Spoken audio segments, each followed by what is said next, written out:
UFC 277 just wrapped up and I'm here to bring you a recap of all the action.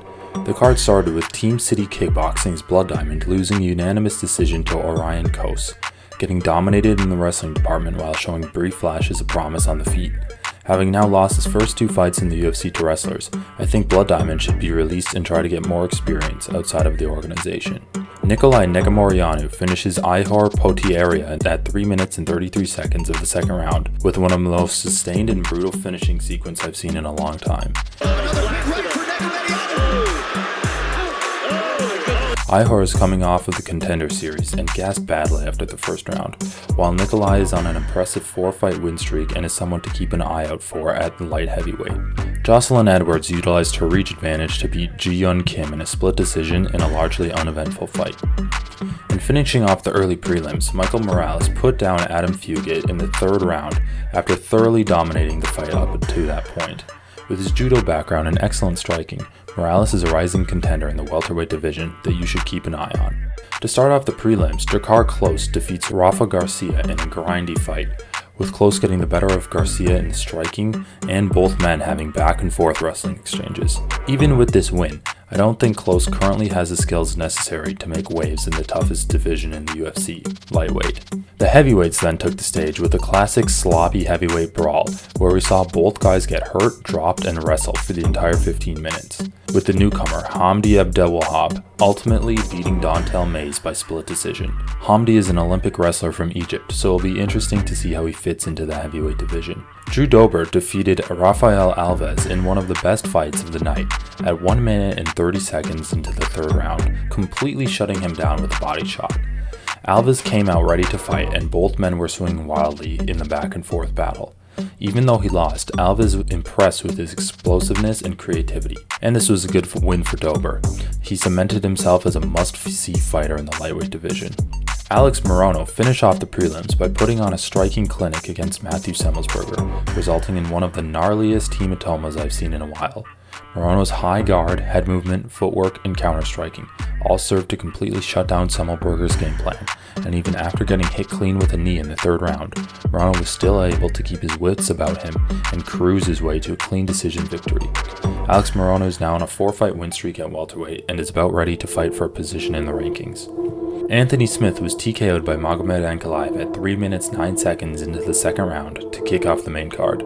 After talking a big game, I'm of the belief that Magomed Ankalaev has been in 18 mixed martial arts competitions and 0 fucking fights. So Saturday night he's going to be in a fight. Smith was playing it timid as the fight started and seemingly damaged his ankle late into the first round. He tried to initiate grappling in the second round, but ultimately was TKO'd by Ankalaev. Ankalaev is now on a 9-fight win streak, and his next fight is more than likely going to be for the title. With technical proficiency everywhere and no apparent weaknesses, it's going to take an excellent fighter to defeat him. Alexandre Pantoja came out swinging against Alex Perez. He knew he had to make a statement if he wanted the next title shot at 125, and he was able to slip under Perez's arm and take the back.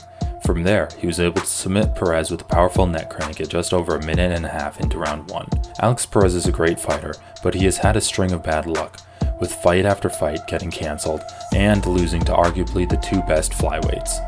I think he's still a legitimate contender.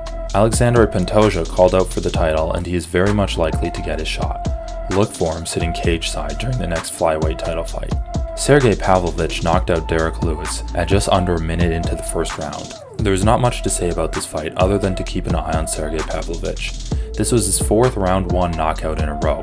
He's very good striking and is an interesting addition to the top of the heavyweight rankings. This was Derek Lewis's 3rd time getting finished in his last 4 fights, and I think he either needs to take a step down in competition or takes a substantial time off, as this was his 2nd time getting knocked out in 5 months. In the co-main event, Branon Moreno defeats Kai Kara-France in the 3rd round due to a massive body kick to follow up ground and pound. It was not a good night for the Kiwis. Kara-France came out with a game plan to target Moreno's left leg, but Moreno's footwork, timing, and long punches were just too much for Kara-France. Moreno was able to use his in and out footwork to stay defensively sound, and just when it started to look bad, getting dropped by a leg kick and absorbing significant ground and pound, he lands a perfect body kick straight to the liver and is crowned interim champion. Figueiredo face off against Moreno in the cage, and it looks like they're both in agreement to face each other for a fourth time to unify the belts. In the main event, Amanda Nunes exacted her revenge on Juliana Pena, brutalizing her on the feet and on the ground. Nunes did not get out unscathed, however, but she was relentless in her quest for damage, outstriking Pena in the first round and then dropping her 3 times in the second.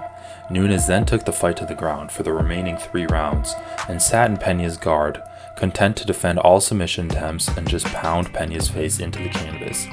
Nunes proved she was the better fighter in this fight and made Pena look like an amateur.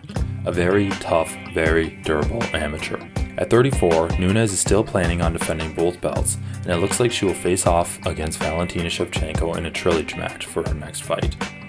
And when that happens, I'll be there to bring you a recap of all the action. Thanks for tuning in, and until next week, peace.